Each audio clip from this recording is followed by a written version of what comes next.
continue to not be first. Do we do enough? Well, I never shut up about it. It must have been about 16, 17. We nicked their gilt rings. Right, the bouncer's gilt ring. This is no good for me. That's the reality. If you want the honest truth, and I see it every day.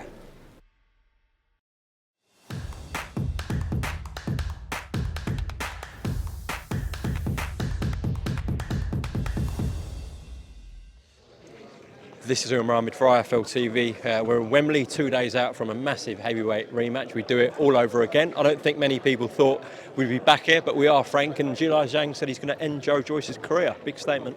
That is a big statement. And, you know, if it goes the other way, as he's saying, that happens, Joe's got a tough climb back, because hopefully there's going to be I hope it's going to be soon, there's going to be a unification. And then immediately after that, the governing bodies, being the IBF and the WBO, are going to call for their mandatories.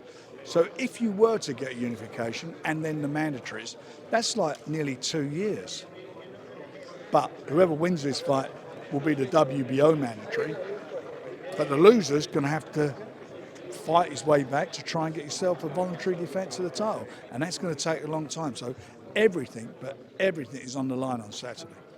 Joe, coming into the first fight, actually looked in really good condition, but when he got in the ring, there was something off, and it was clear it was because he came at a lighter weight.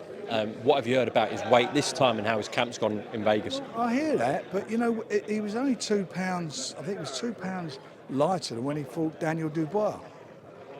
Dubois fight was a while ago, wasn't it, Frank? You know, well, whatever it was, it was. There's a lot of factors, as he says, and I think there are a lot of factors. But you know what? It was 5 months ago. It's short. It's not very long in boxing. 5 months ago, he's now he's had to be working on a new game plan. It's fresh in his mind, the defeat. He knows the things that he's got to do and modify. And if he does do that, then he's got a great chance of winning his title back. What does he have to do differently, Frank? Move his head. Simple. He's got to move his head. You know, this guy, he's not. Look, they got impeccable amateur backgrounds, to both of them. Both of them silver medalists in their respective Olympic Games. Both of them, I thought, should have been gold medalists. They were, you know, they were pretty dodgy decisions. But irrespective of that, irrespective of all of that, Joe knows that he can't afford to do what he did last time. He just can't afford to do that. He's got to be fast, he's got to move, and he's got to have movement. And he's got to be quick. And obviously, Zhilei knows himself. I'm sure he thinks if he continues what he was doing last time, then he'll win the fight. So this fight is going to be what Joe can do. You know, what can he do differently? That's the bottom line of it.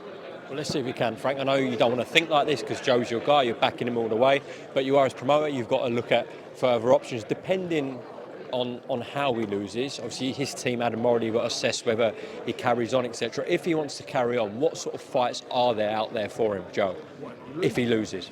I don't want to go there yet. No, I don't, because look, because a Daniel Dubois rematch would be big. Of course, it'll be a big fight. But you know, I don't really want to look at that at the moment. I want to, you know, I'm an optimist, not a pessimist, and I want to, you know, be positive about my guys' chances. We shall see. Anthony Yard returns Saturday night. Can you just talk to me about the opponent situation? Obviously, Ricky Summers pulled out the fight. So what's going on with Yard? Scrambling around for the opponent, got him an opponent, and now he can't afford to slip up. He's got to get that rust out of his system and get himself into a position that he can challenge for a world title, hopefully by the end of the year. That's what the game plan is. Frank, just to actually quickly go back to this fight, Tyson Fury made some comments on your channel. He said that he invited Joe Joyce up to his camp in Morecambe. He said he would exactly show him how to beat Zhilei Zhang, chop him down like an oak tree, would give him top sparring and give him advice on how to beat him. Obviously, Joe didn't take that invitation. Now he's picking Zhang to beat Joyce, Tyson is. So, thoughts on Tyson's comments? Well, look, Tyson's a student of the art of boxing, and he works his tactics out, and he obviously has got it in his head. And we've had many conversations about the various heavyweights and our views on it. And but you know, he's got his team Joe, he's got his way of doing it, and he feels that's his way forward. He's got a very good trainer, and he bases himself in the States, and that's what he chose to do. Look, for me, all I want to see for him is to win the fight, and if he could have done it with Tyson's help, that would have been brilliant. Okay. Just want to get your thoughts on something from FROCH. The dreaded FROCH. Not about you, actually. Oh, thank God. About Tyson.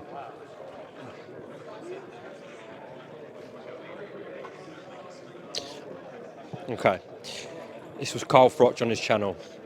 He's responding to Tyson Fury, my comments, Tyson's comments to me. All right, you're taking the money, that's great, but when your career's over, you want your legacy to be intact. The fans are turning against you. It's sad to see. Deep down, I think you know you're hurting the sport. You're taking the money instead of being full of pride for the sport. I'll tell you something as well.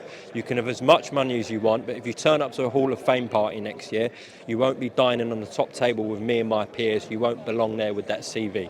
Tyson's now down to get in the Hall of Fame. He's beaten a Hall of Famer in Klitschko, who was the lineal champion and the standout heavyweight of his generation. 2 times in a draw, but I thought he won the 3. He's done the same thing with Deontay Wilder, no doubt about that. Tyson will be, and time will prove it, will be the standout heavyweight of his generation. He is the standout heavyweight of his generation, and he will be proved to be, that will be the case. To talk about him as not the fans' favourite, I think I told you the other day, 180 million odd people watched the press conference. 180 million. Just a press conference for his fight. He'll get more eyeballs on that, which would be great for him, great for the sport, on the fight with Ngannou. Hopefully he comes through that and then on to the next fight. And that's it. There seems to be a lot of jealousy about Tyson. I don't understand it. But with Carl, he's always had a green eye about everybody.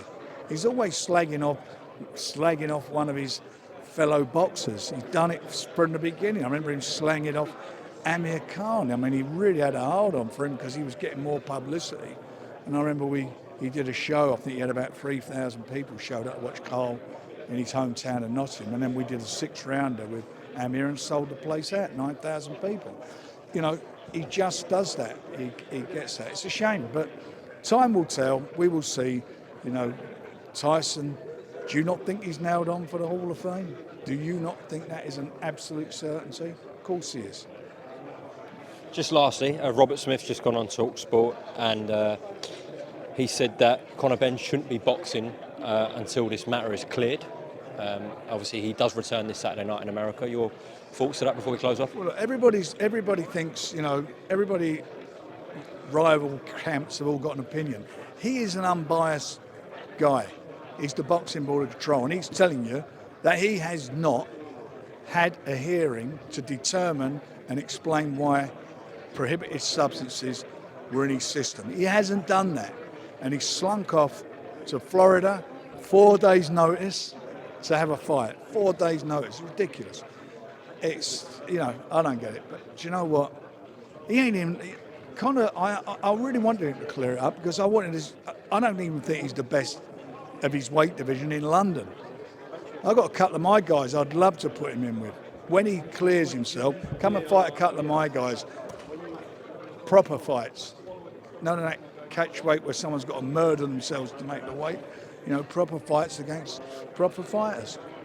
Just lastly, obviously you had a good result on TNT Sports last night with Arsenal. I hate to say it, but message to the fans, tune in live on TNT Sports office for Zhang Joyce 2. Why should they tune in? They should tune in because it's a great fight. There's a lot at stake. It's obviously a rematch. First fight was a good fight while it lasted.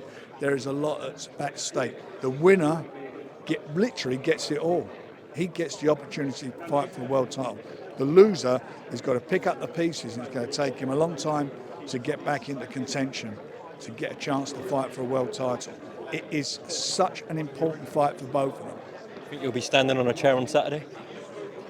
I have to listen. They're bigger than me. I can't even see it. I'm looking at his top pocket. That clip's proper going around on social media. You standing on a chair between the two big guys. Those people who are watching that, remember, tune in on TNT Sport. It's going to be a great fight. Thank you, Frank. Not be first.